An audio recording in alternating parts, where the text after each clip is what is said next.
Hello, welcome to my weekly look ahead video. Hopefully it's going to be a quieter week in Westminster this week after all the drama of the no confidence vote that we started with last week. I've come into the coolness of Westminster Hall. It's a nice hot day outside. I hope you're going to enjoy the heat wave later on this week.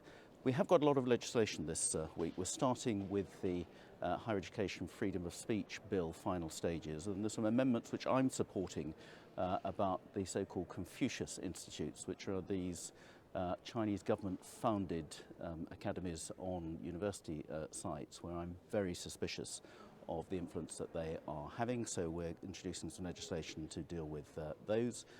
Later in the week we've got the Genetic Technology Precisions Breeding Bill, which is all about gene editing, which can be controversial, so we're going to be scrutinising that legislation carefully, but it's all about food security and getting rid of pests without having to use increased pesticides and fertilisers. So there's lots of gains to it as well.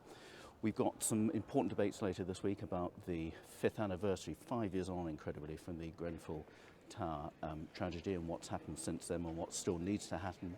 We've got debates around short-term letting. We've got a debate around the 40th anniversary of the Falklands, and there'll be a special service I should be attending in St Margaret's to commemorate that. We've got debates around transgender conversion therapy, about which quite a few people have written to me, and it's again quite a controversial subject. We've got debates about the hydrogen economy, dangerous drivers, food security, so quite a big mix of things.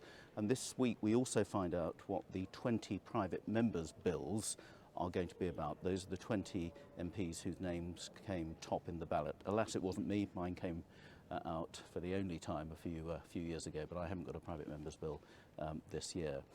Elsewhere, we started the week, Peter Bottom and I had a meeting with the new leader of Worthing Council about the Worthing's Levelling Up bid, which is about to go in, and how we can help with that. Some interesting developments going on in the town.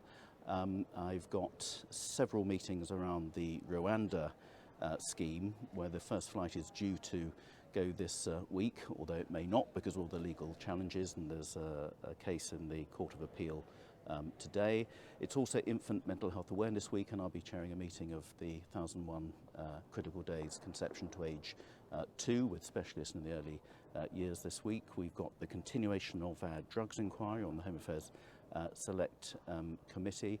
I've got a meeting with the Ambassador of Yemen about the continuing humanitarian crisis going on in that war-torn country. I've got the local FE colleges, Brighton Met and Worthing College, are taking part in a round table of all the Sussex FE colleges, together with MPs and the Minister for Skills, Alex Burkhart. So that's going to be an interesting meeting to see what we can do to help them expand the skills base locally in Worthing and in Ada. I'm meeting a delegation of Ukrainian MPs coming over here, and then on Thursday it's Sussex Day, and I should be getting together as traditional with other Sussex MPs to read the Sussex Declaration with our Sussex flag on the terrace of the House of Commons. Friday I've got a really interesting trip out to the Rampion wind farm at close quarters, and I shall be discussing their expansion plans with a few people who have written to me about as well, and I'll report back on that in my next newsletter. And then on Saturday we've got a street surgery, this time in Lancing. I'll be there with local councillors between about 10 and 11:30. So quite a busy week, quite a mixed week. Enjoy the weather. We should be working hard at Westminster and in the constituency.